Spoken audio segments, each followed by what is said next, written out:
Hari Om. Starting with invocation, let us chant from verses 36 to 40 of Atma Bodha.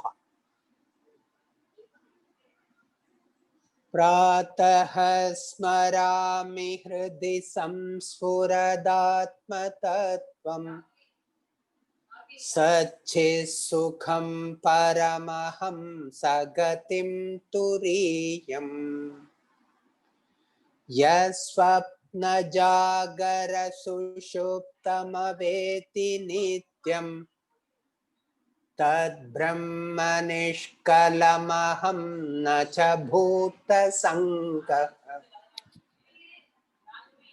Nitya shuddha vimuktaikam Akhandanandamadbhayam Satyam jnanamanantam yat Param brahmavamevatat Yevam nirantarabhyasta Brahmaivasmiti vasana Haratya vidya vikshepan Roga nivarasayanam Vivikta desha asinaha Virago vijitendriyaha Bhavaye dekamatmanam Tamanantamananyadhihi Atmanye vakilam drishyam Pravilapya dhiya sudhihi Bhavaye dekamatmanam Nirmalakashavasada Rupavarnadhikam sarvam Vihaya paramarthaved Paripurna chidhananda Swarupena vatishthate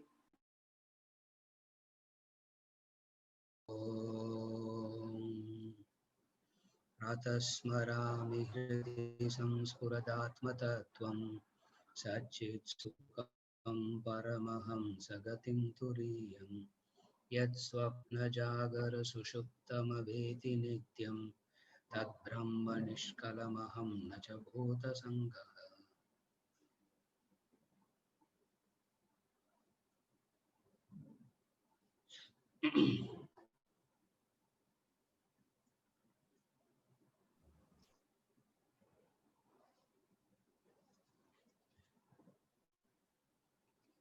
We are discussing the portion of assertion and negation.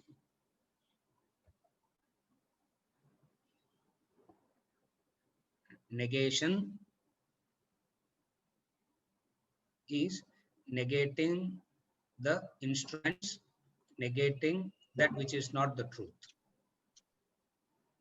Asserting is asserting the reality. So, you negate that which is not there and you assert that which is there. This is the negation and assertion part. You negate that which is not there. That which is not there, you negate through logic, reason, understanding. That which is there, you assert through the Shastras. So, for negation is done through logic, reason. Assertion is done taking the support of the assertion is done taking the support of the Shastras. 1 second. Just trying to get the view right. Yeah. Suddenly I saw my own picture in the full screen. So you negate by negation is done through logic and reason. Assertion is done taking the support of the scriptures, the Shastras.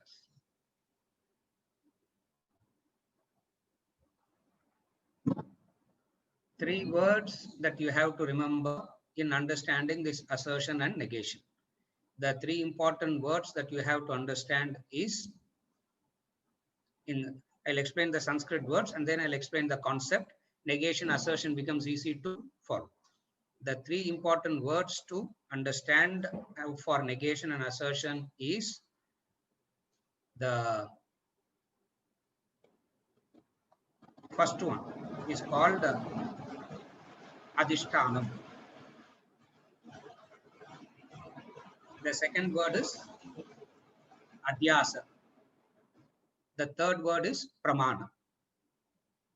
The three words, that is, just as we talked about Asat and Mithya, the three words, here also the three words. The Adhyasa, the Adhishtanam, the Adhyasa, then the Pramana. Adhishtanam is that which you assert. Adhyasa is that which you negate by using a Pramanam. Adhishtanam means the base. Adhyasa means superimposition. Pramanam means knowledge. So the three words, very, very important three words. The Adhishtanam, the Adhyasam, the Pramanam. Now,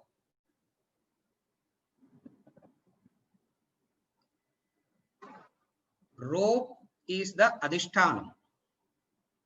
In the rope and snake example, rope is the Adhishtanam, snake is the Adhyasam. Rope is the Adhishtanam, the snake is the Adhyasam, and that Adhyasam happened because of Ajnanam, ignorance, and Pramanam, a knowledge alone can remove the ignorance, and when ignorance goes, Ajnanam goes, Adhishtanam is revealed. Vedanta. That's all Vedanta is. All that we are trying, Janma after Janma after Janma, is only for this. The Adhishtanam, the Adhyasam, the Pramanam. Again, I give the rope and snake, it becomes easy to follow. A Adhishtanam is required for all that exists. There has to be an Adhishtanam. For all that is existing, there has to be a base. That base is called Adhishtanam, which we take the support of the science and we say it in a very simplest form. All changes are supported by a changeless entity. That changeless entity is called Adhishtanam. In the Bhagavad Gita, he says, I am that Adhishtanam, he says. I am that Adhishtanam, he says. So Adhishtanam is the base upon which everything, for the snake to appear, it requires a substratum. So substratum, superimposition, knowledge. Sanskrit words are difficult to remember. No, forget the Sanskrit words. It doesn't really matter. It's not Sanskrit class. You don't have to worry about the Sanskrit words. The substratum, the superimposition, the knowledge. Between knowledge and between substratum and superimposition is the Ajnanam, the ignorance. Between the substratum and superimposition is the ignorance. And ignorance can be removed only by, ignorance cannot be removed by faith. Ignorance cannot be removed by singing. Ignorance cannot be removed by dancing. Ignorance cannot be removed by standing upside on your head. Yeah, breathing and breathe out pannala ignorance pohad. Ignorance will go only through knowledge, and that knowledge is called a pramanam. So what does pramanam do? It negates the superimposition and reinforces the substratum. This is the process called assertion and negation. I'm just trying to make how assertion and negation can be done. Other than trying how it can be done, how it can be made simple. So what is assertion and negation? Asserting the substratum and negating the superimposition.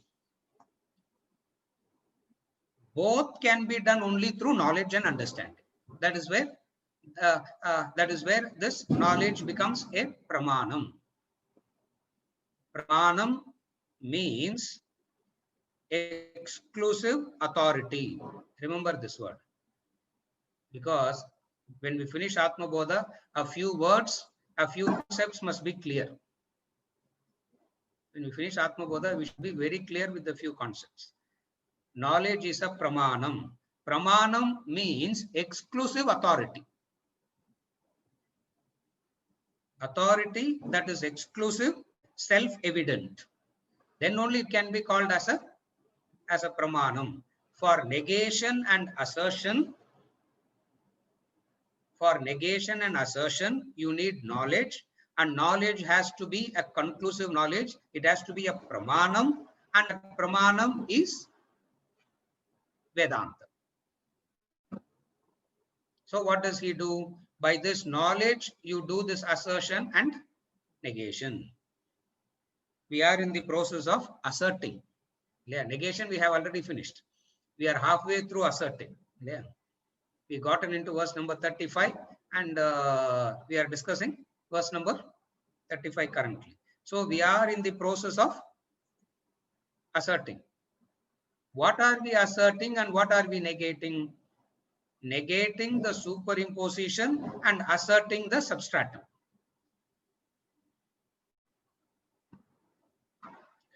For which we take the pramanam from knowledge, for which the authority is the knowledge. And pramanam, I said, is exclusive authority. An exclusive authority. When we say exclusive authority, it means no other subject can either prove it or disprove it. Then only it can be an exclusive authority. Pramanam means exclusive authority. Then only it can be a pramanam. For example, color and form. We have seen this analysis long back. I did this long back once. I'm just refreshing. For color and form, there is only one authority, that is what is the exclusive authority for color and form? Eyes only. That is why we call it as a pramanam. For sound, ears is the only authority. Similarly, for assertion and negation, the Shastra becomes the only authority. It cannot be, for any other subject cannot prove it or disprove it. Color and form, ears can neither prove the color and form nor disprove it. It means it has no authority to enter this subject, for it is exclusive. Color and form is the exclusive subject matter of eyes. Similarly, for assertion and negation, the exclusive subject matter is the Shastras. And the Shastra says the two things. What are the two things? It says Adhishtanam and Adhyasam. Adhishtanam means the substratum. Adhyasam means the superimposition. What is the nature of Adhishtanam? We are discussing now. That is asserting. What is that Adhishtanam all about? What is that Adhishtanam all about? Are you okay till now? What is Adhishtanam all about? Verses 34, 35, 36. 34 he said, Nirguno, Nishkriyo, Nityo and all that. That is verse number 34. Currently halfway through we are in the verse number 35. Verse number 35 continuing with the assertion. And what is the assertion? Like space, I pervade everything inside and outside. Never fallen, same in all. I am fulfilled, unattached, untainted, motionless.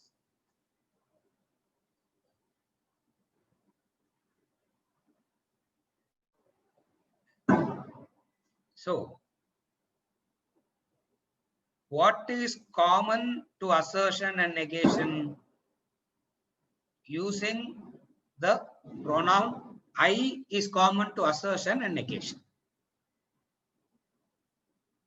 In negation, you remove the wrong things associated with the I. In assertion, you associate the I with that which it has, that which it is. So, what is negation and assertion? That which is common to negation and assertion. Assertion to negation ko common factor in the pronoun. The pronoun I. Clear? That is the pronoun. First person singular pronoun. I am not so good in grammar, so I really do not know what that is. I. That I. In negation, you disassociate the I from that which is not. In assertion, you associate the I with that. In assertion. So right through he says, I am Nirvikalpa, I am Nirakara, I am. Now also he is continuing with the same I am. Saying, like space I pervade, like this. Now I'll go into the properties later. I'm trying to explain how the I is the common factor here. How negation and assertion is negating something from the I and asserting something about the I. Again I repeat, it is negating something about the I and asserting something about the I. So both assertion and negation circles around I. Assertion and negation still circles around the I only. Therefore, very important is to understand this I. Very important is to understand this I. Old Testament defined God as I am that I am. We have seen those. I am that I am. The pure I, unconnected with anything is the substratum. The I connects itself with the matter equipments, becomes the superimposition. Again, the I retaining its pure nature is the substratum. The I, because of ignorance, you identify the I with the instruments is ajnanam, superimposition. Therefore, he says, I am not the body, I am the self. I am not the mind, I am the self. I am not the intellect, I am the self. So this assertion and negation happens only in relation with the I.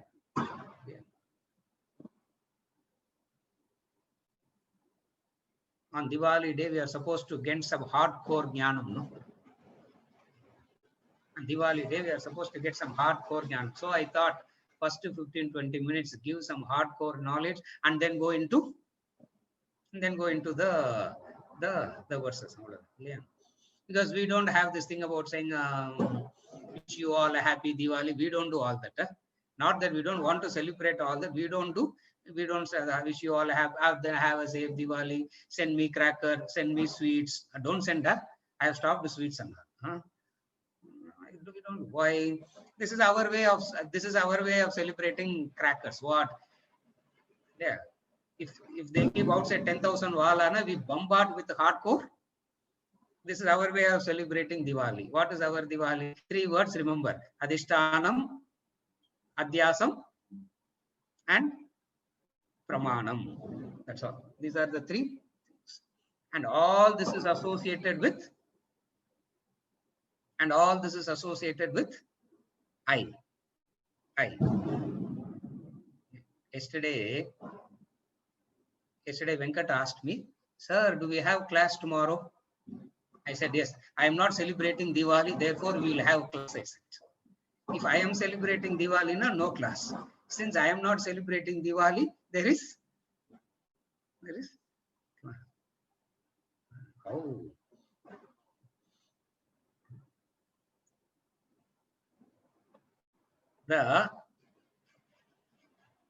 See, look at even the function which is supposed to be celebrated in Brahma Muhurta, we are banned that it should not happen in Brahma Muhurta. I woke up and I woke up as scheduled. I came to the balcony. In no house light is on, and Diwali is supposed to start at least one nalig, bro. You have to wake up at Brahma Muhurta and start Diwali. They said, no. We'll have Diwali in the evening because Diwali has become an indulgence. So after 6 o'clock, we will start celebrating. We don't indulge like that. We get hardcore knowledge we give. That's why on the Diwali day also we have the Diwali day.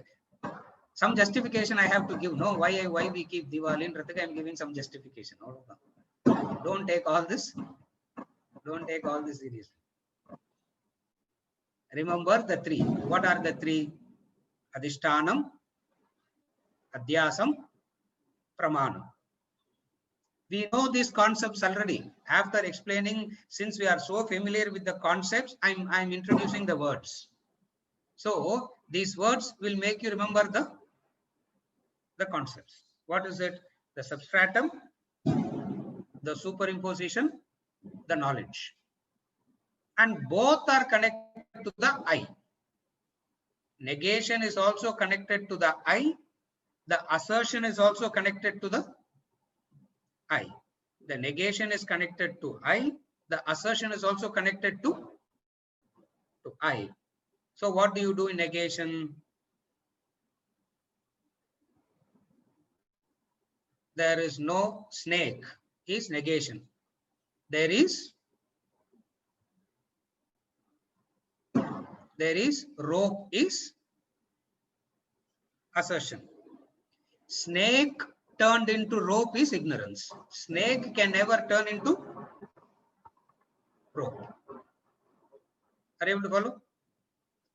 The snake will never turn into a rope. Snake can be a superimposition and it can be removed. It can be removed. So what is negation and assertion? There is no snake, there is only rope. There is no snake, there is only rope. There is no snake, there is only rope. Negation and assertion.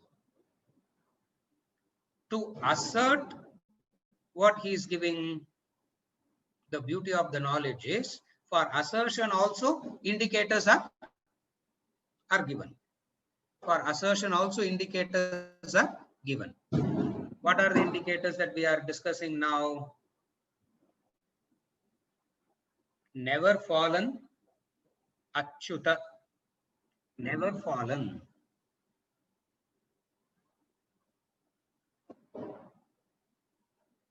One of the, it is not that you fell and a person who's liberated, this is the truth of liberation. The person who's liberated says, when was I ever bound? When was I ever bound to say that I am liberated? This is called achyuta, never fallen. It's like the snake, it's like the rope snaying. When was I ever a snake to say that I have become the rope again? Are you able to follow? The rope says, when was I ever a snake to say that I have become the rope now? If the rope says, I was a snake once and I became the rope now. If the snake were to say, if the rope were to say that, nah, it is still a snake only. It is still ignorance only. For growth means recognition that fall never happened. That is where the English word growth is entirely different from Vedantic idea of spiritual growth. The English word growth gives you an implication that there is an inferior state and you have to go to a superior state. The English word growth means that. According to Vedanta, waker, the dreamer becoming the waker is not a growth. Dreamer becoming the waker is simply recognizing who you are. It's not a growth. Even though for practical purpose, even though linguistic purposes, we keep saying growth, growth, growth. Recognizing who you are is not a growth, no. Recognizing who you are is simple. It's a simple, straightforward fact of life, that's all. You cannot congratulate yourself for saying, I have grown. Are you able to follow? Growth implies a movement from inferior state to a superior state. Are you able to follow this? Growth implies that a movement from inferior state to a superior state. I am poor, I grow into a rich person. I am ignorant, I grow into gaining knowledge. So growth indicates betterment. Betterment indicates the current state is unacceptable, low, inferior, whatever be it. In Vedanta, when we talk about growth, it is not you growing from an inferior state to a superior state. It is recognizing who you are.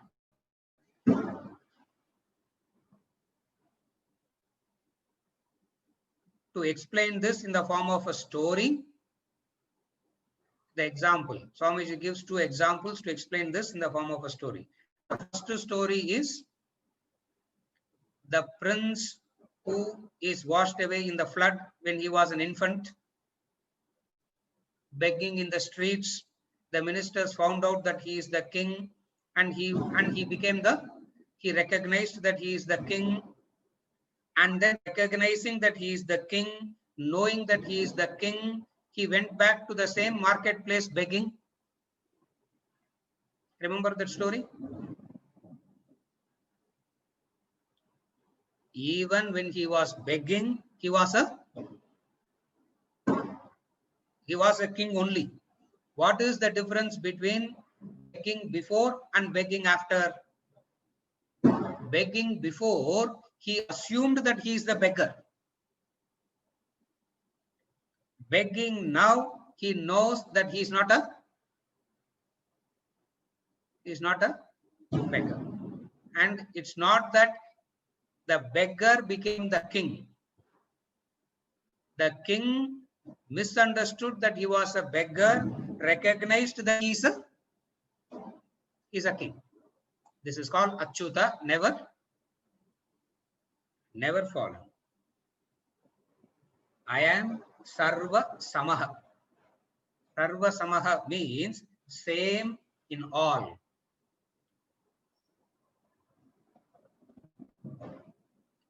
Equipments are distinct and different. Equipments are not the same. The enlivener is the same. All are same. All are not the same.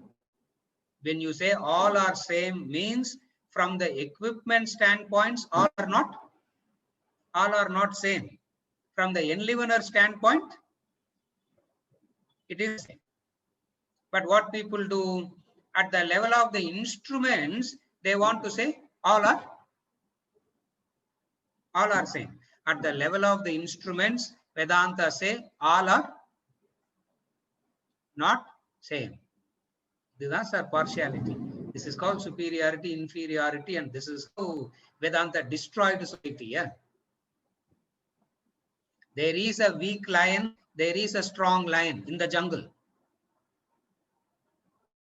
We agree, we disagree, we can bring in law after law and try to change this natural principles. It doesn't change. What is it?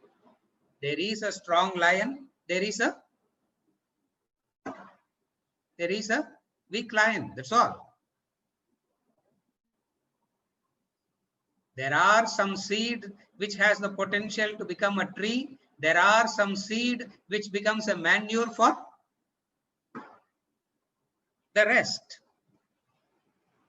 Therefore, same in all means same as in the enlivener is the same. The consciousness is the same. To make it very simple, petrol is the same in all cars. Cars are distinct and different.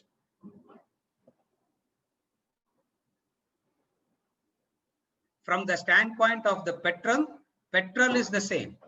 From the standpoint of the car, cars are not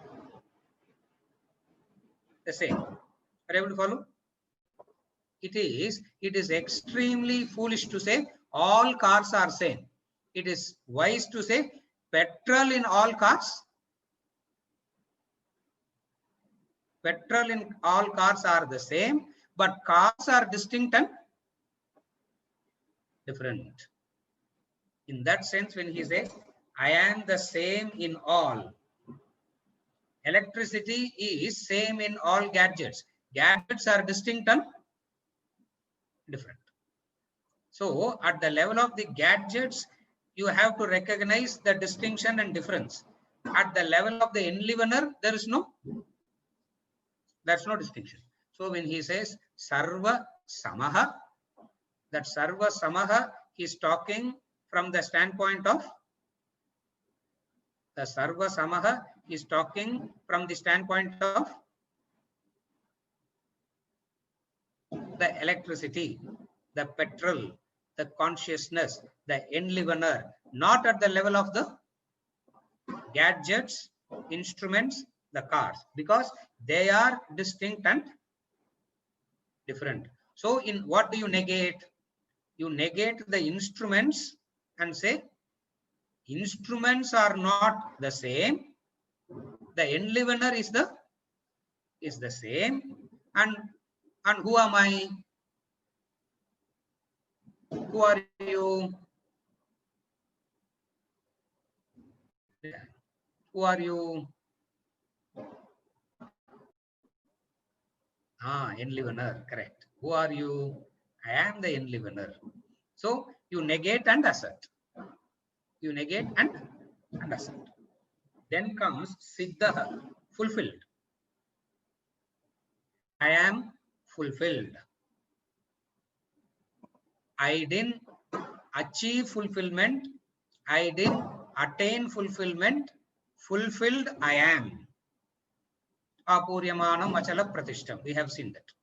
Purnamada Purnamidam Purnat Purnamudachyate Purnasya Purnamadaya Purnamevavasishyate explains that you are fulfilled. Fulfillment arises when you recognize the law of abundance.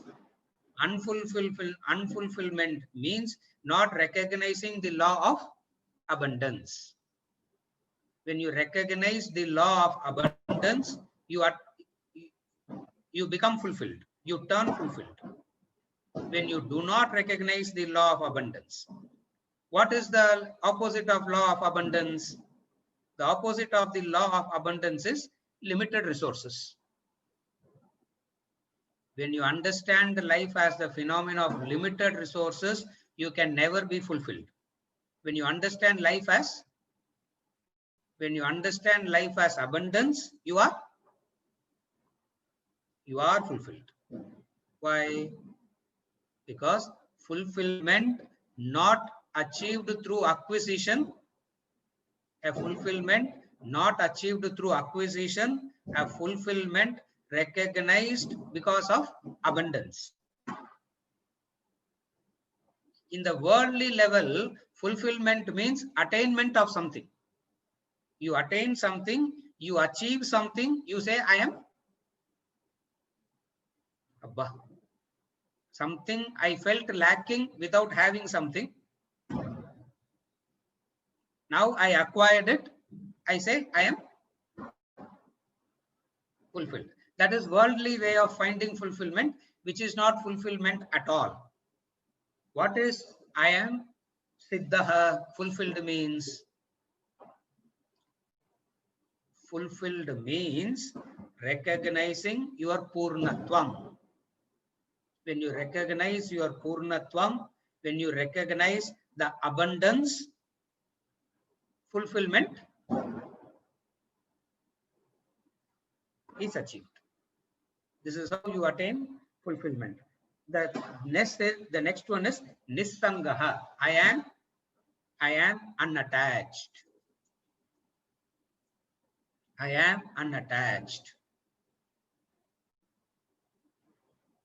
Attachment happens when you believe your happiness can be gotten through the other. Attachment happens when you believe the happiness can come only through the other. Unattached means his happiness is his own. Are you able to follow? Attachment happens when you believe that your happiness is through the other. If I get that, I'll be happy. If I get that, I'll be happy. So happiness is related to the presence of the other. The other could be an object, the other could be a being. It doesn't matter. What is unattached means? Your happiness is not decided, dependent on the other. It means you are unattached. I'm just giving the opposite so that you can, whenever you are practicing assertion, you can use this method. Attachment happens when you believe your happiness is through that.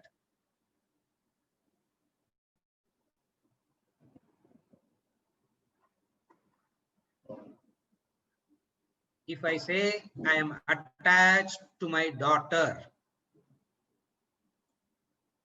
what is it that makes me get attached to the daughter, to that individual? What is it that makes me get attached to that individual called my daughter?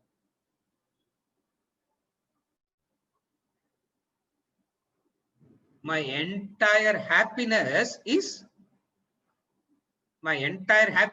through that person only.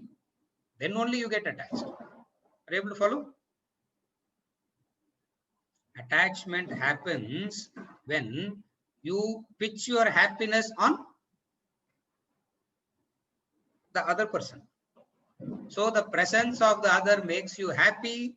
The absence makes you unhappy. Attachment means somehow you want to keep the presence alive. Somehow you want to hold on to, somehow you cling to the other. Why? Because only when the other is there, you can be happy. You can be happy. That is why they say, I give them the freedom to go wherever they want, sir. But every day they have to call me at least once.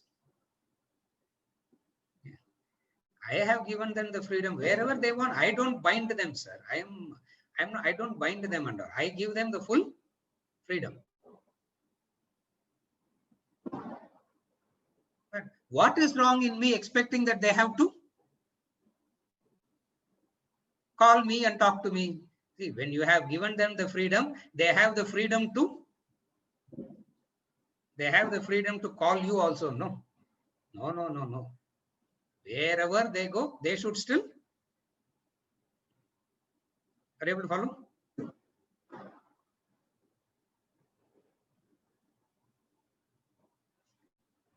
The death of the other is so painful because it's not the death of the other that is causing the pain. The pain is because your source of happiness is gone. That is what causes pain. That's what attachment is all about. It's not the death. Unattached means, okay, you are welcome into my life. And when you leave me also, you are welcome to. When you leave, I say, bye. Happily I welcome, and happily I say, bye. That's the unattached. Happily we say welcome and cling on to it so much that when it leaves, I say, how can you leave? They ask, no? How can the person leave me high and dry? How can that person leave me high and dry and die?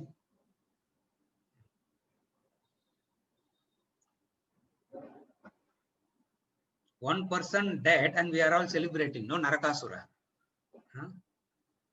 One person died, Narakasura, and we are all celebrating. What a cruel thing to celebrate the death of attachment. So when they leave also, when they are there, you celebrate. When they leave also, you celebrate.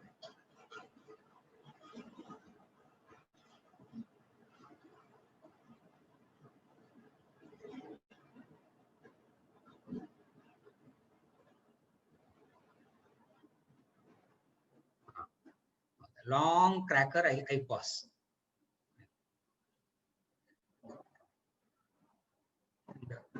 And Ganesh asked me yesterday, sir, Diwali, do you have class?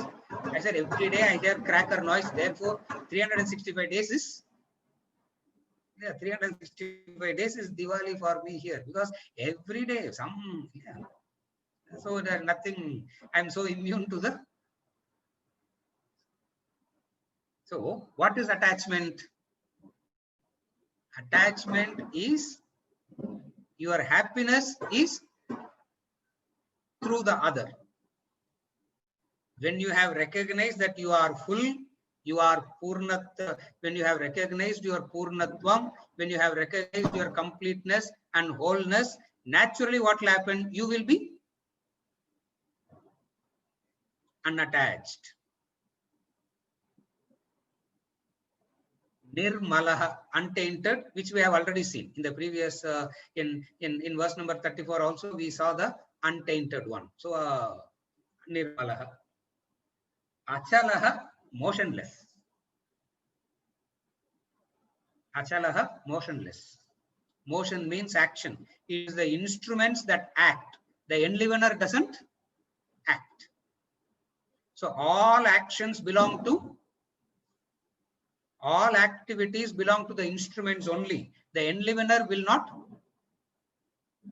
the enlivener doesn't act. That's where in the Bhagavad Gita also, throughout the Bhagavad Gita, every chapter, a few verses he keeps saying, I don't do anything at all. I don't do anything at all. It is the instruments that does it. It is the Prakriti that does it. It is the gunas that does it. Or chapter somebody does it. But the common line in all the chapters is what? I do nothing at all. Though doing, I do nothing at all. For enlivening is not a kind of, that we've seen already. Enlivening is not a doing, because enlivening is swabhava. Enlivening is swabhava. So achalaha, motionless. We move on to verse number 36. Verse number 36 reads, Nitya Shuddha Vimuktaikam Akandananda Madvayam Satyam Jnanam Anantam Yat Param Brahma Hameva Tat. Nitya Shuddha Vimuktaikam Akandananda Madvayam Satyam Jnanam Anantam Yat Param Brahma Hameva Tat. I am that supreme reality Brahman alone, which is I am the supreme reality Brahman alone, which is eternal, immaculate, fully liberated, one, unbroken bliss, non-dual, truth, knowledge, infinity. Satyam Jnanam Anantam. Again, another set of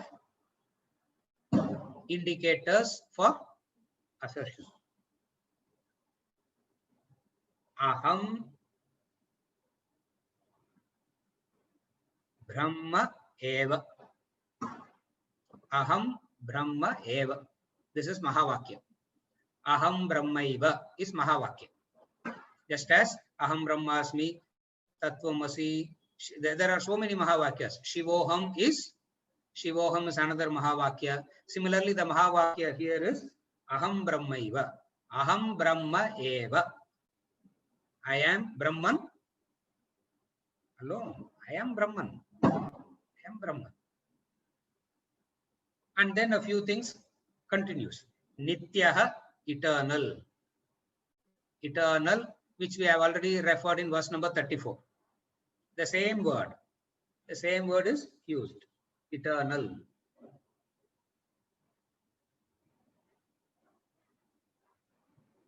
Repetition is the effective method for teaching. Repetition is not because they don't have anything else to say. Repetition is the effective method for teaching. In the science of epistemology, epistemology means a subject that concerns knowledge and teaching. In the science of epistemology, repetition is the most effective method. And what is repetition? Repetition means saying the same thing again and again and again. Why do you have to say the same thing again and again and again? Because the tendency is to forget it, miss it. The tendency is to miss it. The tendency is to forget it. Therefore, repetition becomes necessary. New ways they repeat. That's all. New ways they repeat. That's all it is. But the same thing is repeated. In all movies, the climax is the same, correct? What is the climax in all movies?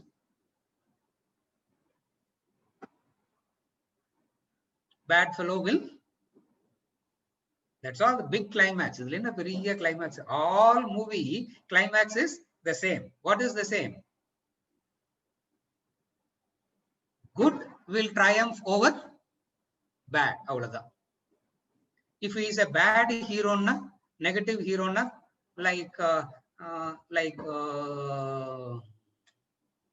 Robin Hood, hero, Don, Basha, Madri hero, what will happen? That fellow will leave all that he is doing and he turns up.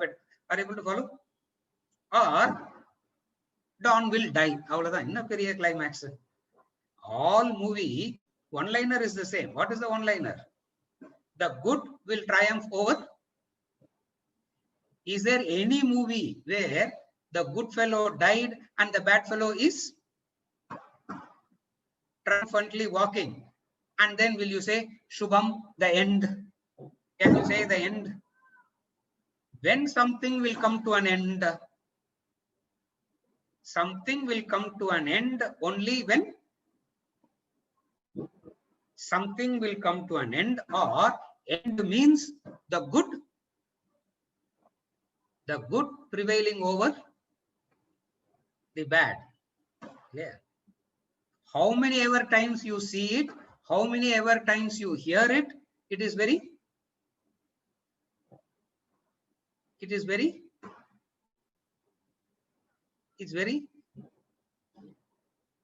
interesting. Why?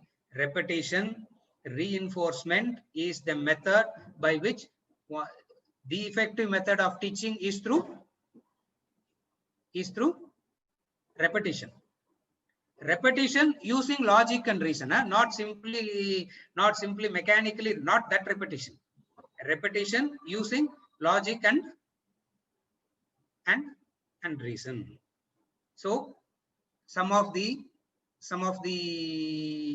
attributes, indicative definitions of Brahman is repeated, will be repeated. Why? Because repetition is reinforcement, and reinforcement is the way in which knowledge stabilizes. Nitya. Second is Shuddha, immaculate. Nirmala, Shuddha, all one and the. Nirmala, Shuddha, all one and the. They are not different. It is one and the. It is one and the same. Shuddha. Vimuktaha, fully liberated. Yeah. Half liberation, quarter liberation, and then fully liberated. Either you are liberated or not. What does this fully liberated means? A freedom which bondage will never happen again. That is Vimukta. A freedom by which bondage shall never happen again. In all other freedom, it's a temporary freedom. Yeah. Economic freedom is a temporary freedom. Why? Because inflation, so many things can take away your, yeah. A burglar can take away your freedom.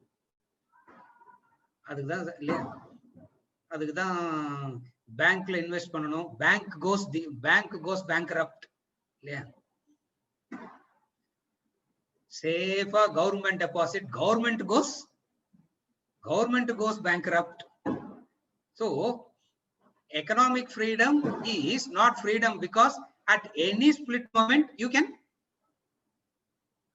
lose that freedom. So all other freedom is not real freedom, because in a split second you can lose that freedom. Vimuktaha means a type of freedom where you can never ever lose it. For the moment to become the enlivener, how can the what can bind the enlivener? What can bind the enlivener? This is as far as Vimukta is concerned. Then comes Ekam, one. Then comes Ekam, one.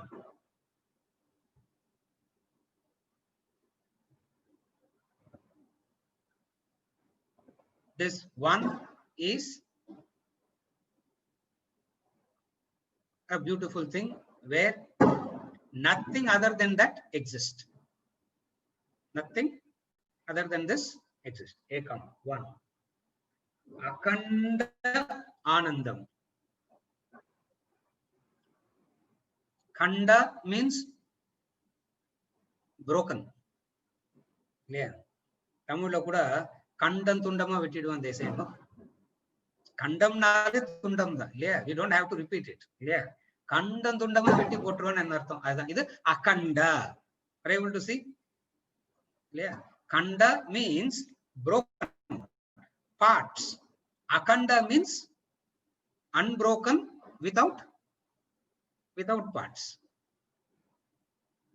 Our happiness is all broken happiness. What does broken happiness means? It comes very big, diminishes, leaves sorrow. That's why it's called broken happiness. What does broken happiness means? Starts like happiness. It begins like happiness. After a while, it turns into happiness to all happiness. At somewhere down the line, what happens to all the happiness? All happiness at some point of time turn into neutralization, boredom. From happiness to neutralization to sorrow, back to happiness. So the cycle is sorrow, happiness, happiness, sorrow, sorrow, happiness, happiness, sorrow. This is the broken. Here it is Akanda Anandam.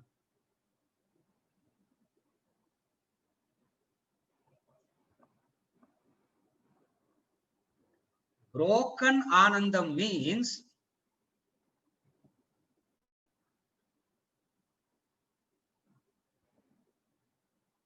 to put it very simply, ask yourself this question. Do you miss anything? Sir, so many things we misses, na. So many things we are missing, na. To that extent, Anandam is broken. That's all. Do you miss anything? Actually, sir, I don't miss anything. Only your classes I miss. Yeah. Only your classes I miss. Otherwise, I don't miss anything. It doesn't matter what you miss. Whatsoever you miss shows is broken peace, broken happiness.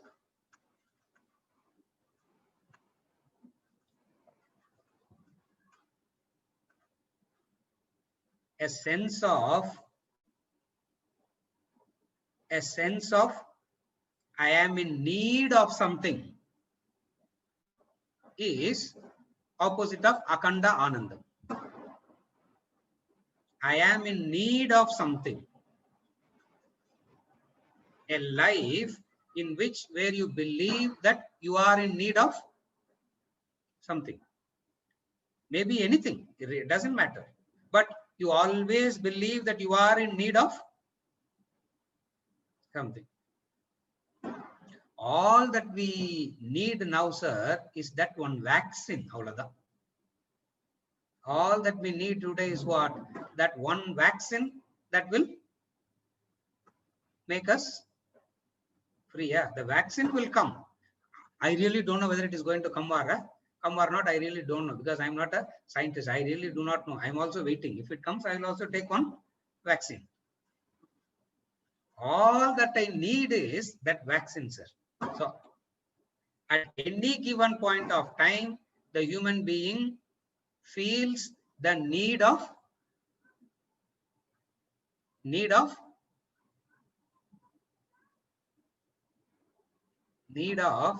not many. Yeah? This is where it is so delusive. This is where ignorance is. At any given point of time, the human being always feels the need of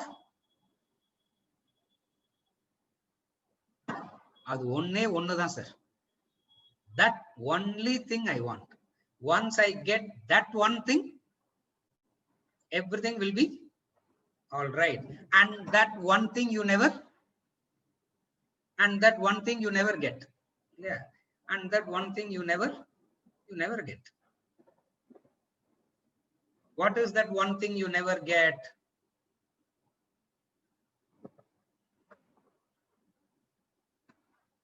Fulfillment. That fulfillment. Yeah.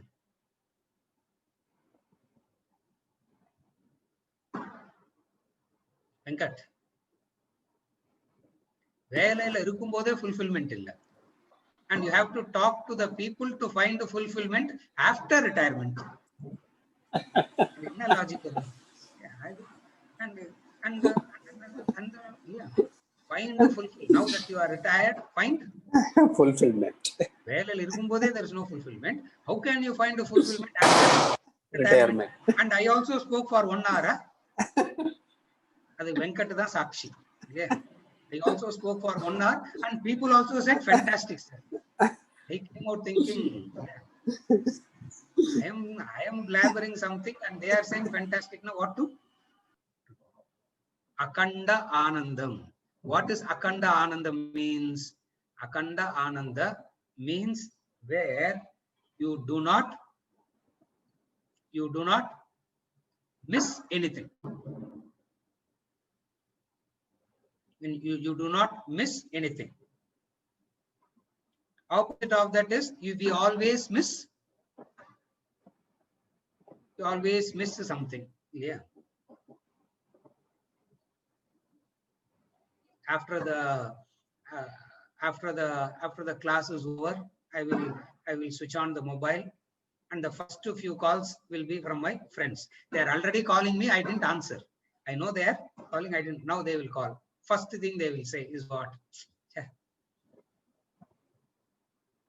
When we are all young, how good it is, Noda? We celebrated Diwali. I said, I am still young. If you got one old, don't tell me. I am still. What is that? You always miss something in life. When you are young, you miss being an adult. When you are an adult, you miss being young. Are you able to follow?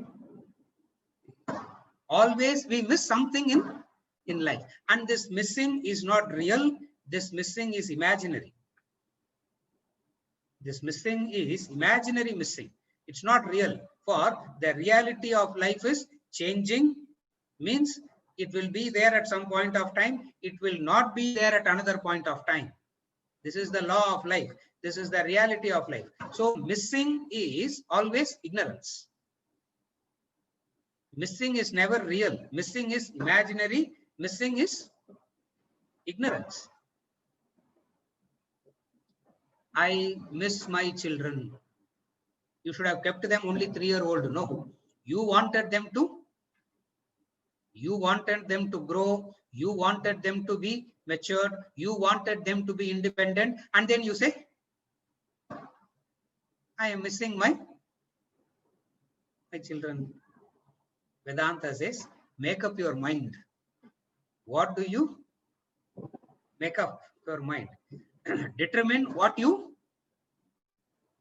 are able to follow. When you are a child, you thought becoming an adult is freedom.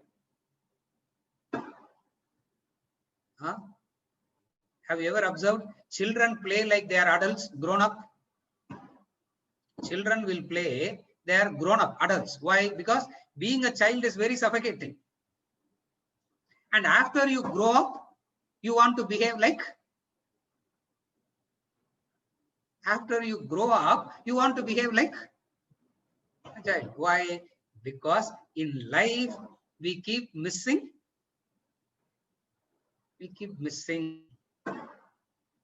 What is Akanda Anandam?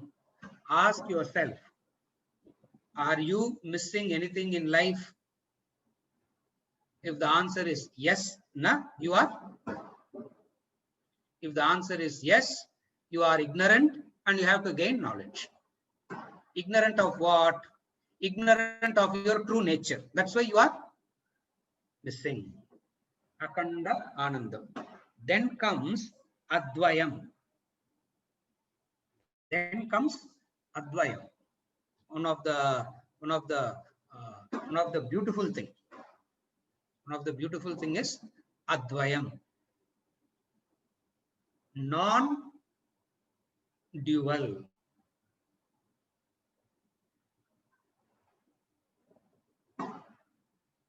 It's non-dual.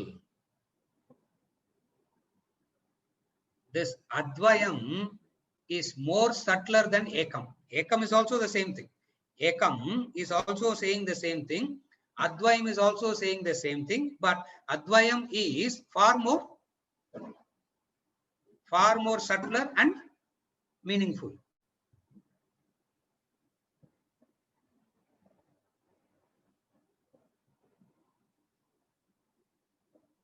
What is Advayam? Non-dual. Dvi means two. Intellect comes in at the second. Advayam means beyond intellect, before intellect.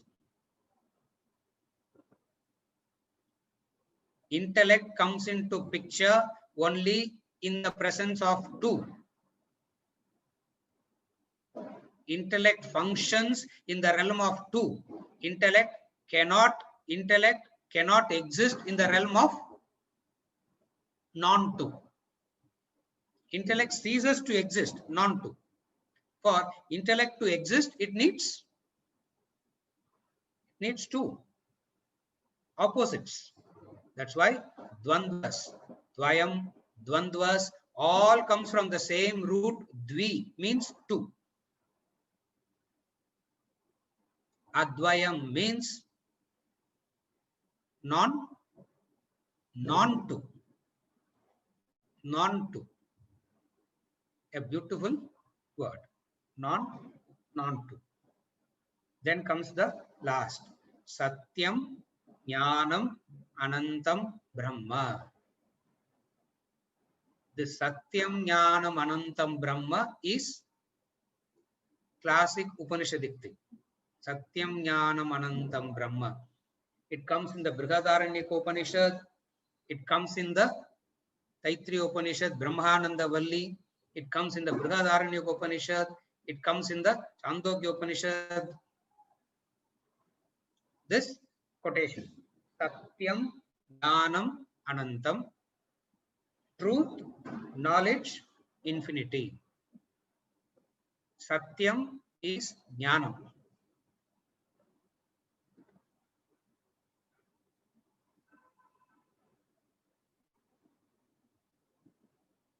Satyam is truth. Jnanam is knowledge. Anantam is infinity. Now, what is Satyam? Satyam comes from the root word Sat. That which is there is truth. Satyam comes from the root word Sat. Sat means existence. That which exists is Satyam.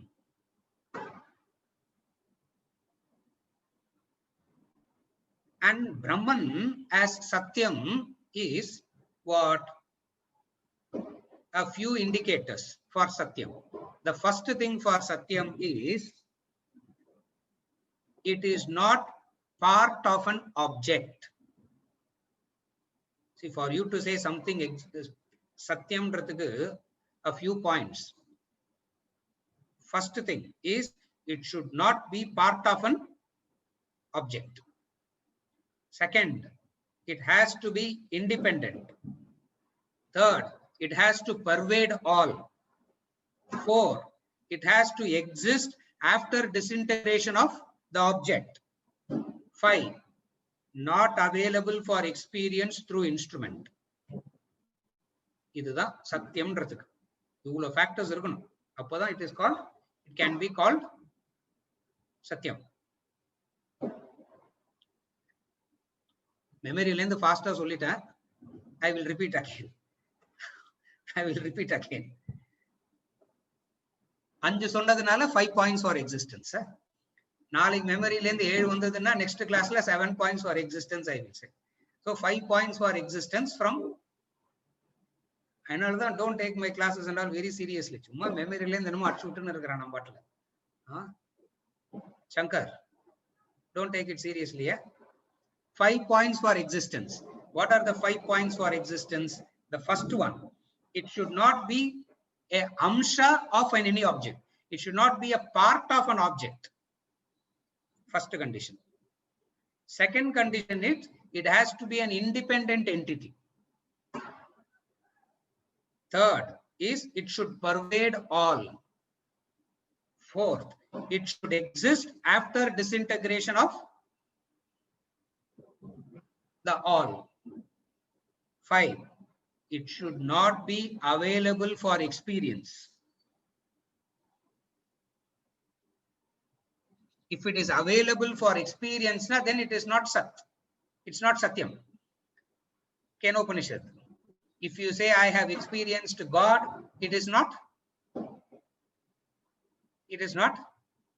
Satyam. See, all this we talk in different contexts. Isolatedly we talk. What I am doing here is I'm just summarizing and putting everything in one, so that whenever you hear the word Satyam, you understand it as Sat. It means existence, and these are the 5 points to say it is Satyam.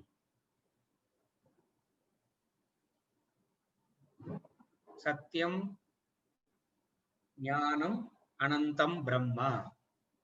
Satyam, Jnanam, Anantam, Brahma.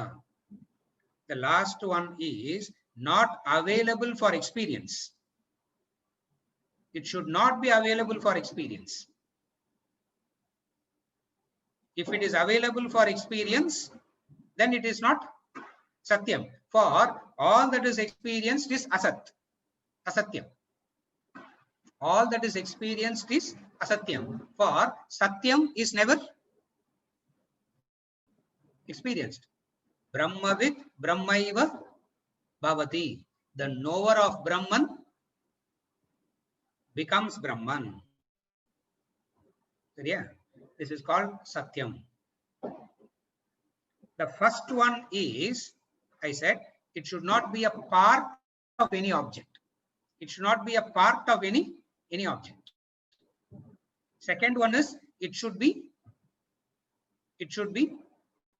independent. What is the difference between 1 and 2? What is the difference between 1 and 2? All parts put together become the whole. All parts put together becomes.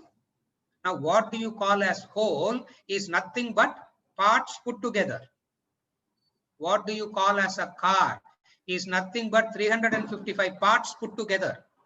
When 355 parts are assembled, it becomes the whole. Therefore, what do you call as whole is nothing but assembly of.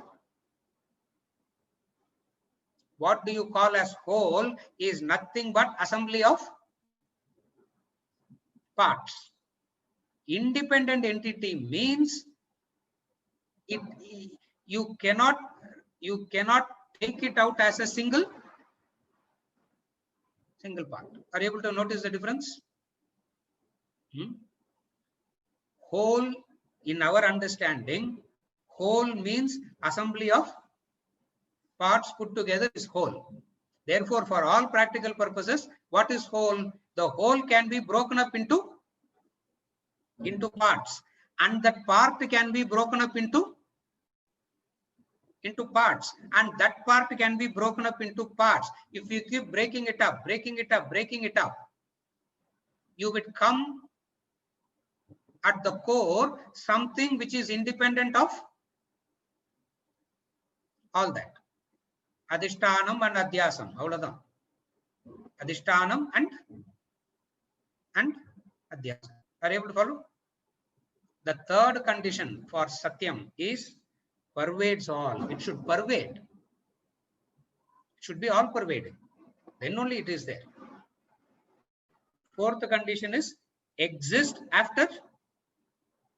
It should exist after the disintegration of the parts. The disassembly dissolves the whole. When the part is dissolved, something exists.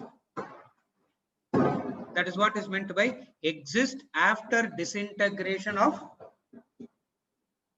the subject object. When the subject is disintegrated, the object is disintegrated, something remains. And that something is beyond experience. And that something is beyond experience. This is called Satyam. Seriya? Second is Jnanam. Jnanam is knowledge.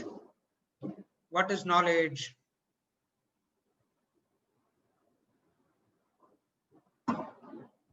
Knowledge means, we have explained, knowledge is not knowing something. Knowledge in Vedantic sense is recognition.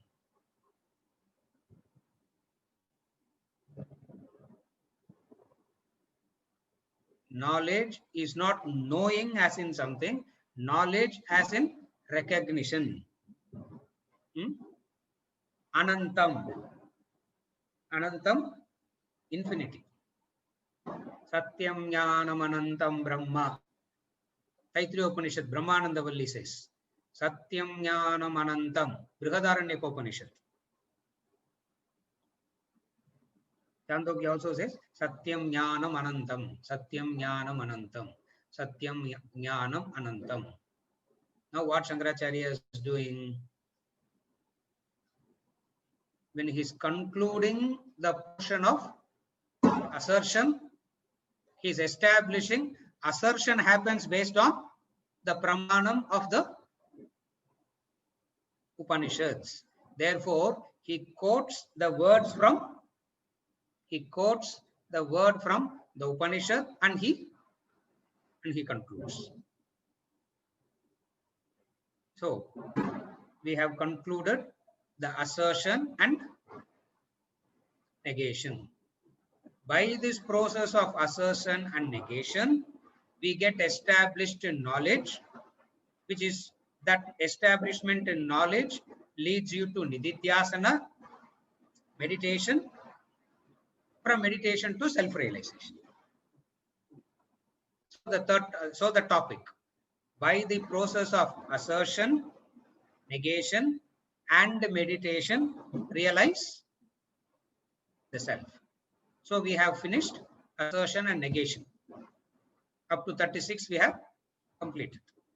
So the next few verses will talk about meditation and self-realization.